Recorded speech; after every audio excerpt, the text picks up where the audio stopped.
பயணச்சீட்டு வழங்காத நடத்துனர்கள் தொடர்பில் அவதானம்.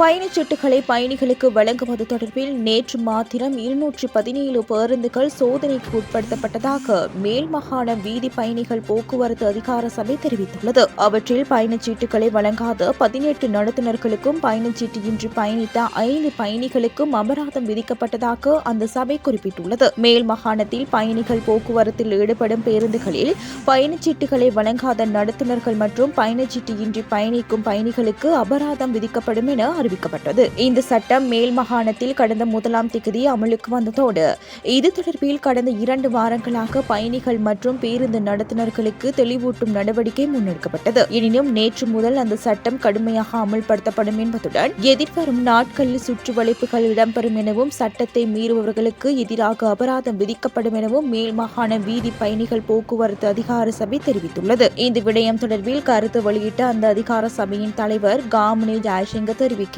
பயணிகள் தங்களுக்கு வழங்கப்படும் பேருந்து பயணச்சீட்டுகளை பயணிக்கும் போது தம் வசம் வைத்திருக்காவிட்டால் 100 ரூபாய் அபராதம் விதிக்கப்படும். அத்துடன் பயண கட்டணத்தை 2 மடங்காக செலுத்த வேண்டும். பயண கட்டணம் என்பது அந்த பேருந்து பயணத்தை ஆரம்பித்து பயணத்தை நிறைவு செய்யும் தூரத்திற்குரிய கட்டணமாகும். அதனை விடுத்து பயணிகள் ஏறிய இடத்திலிருந்து செல்லும் தூரம் இல்லை என்பதை மறந்துவிட வேண்டாம். அதே நேரம் நீங்கள் கேட்டு நடத்துனர் உங்களுக்கான பயணச்சீட்டை வழங்கவில்லை எனில் 0702860860 என்ற தொலைபேசி இலக்கத்திற்கு அறிய தருமாறு காமினி ஜெயசிங்க தெரிவித்துள்ளார். இதேவேளை இது தொடர்பான சுற்றுவளைப்புகளை தொடர்ந்து முன்னெடுத்துள்ளதாகவும் மேல் மாகாண வீதி பயணிகள் போக்குவரத்து அதிகார சபை குறிப்பிட்டுள்ளது.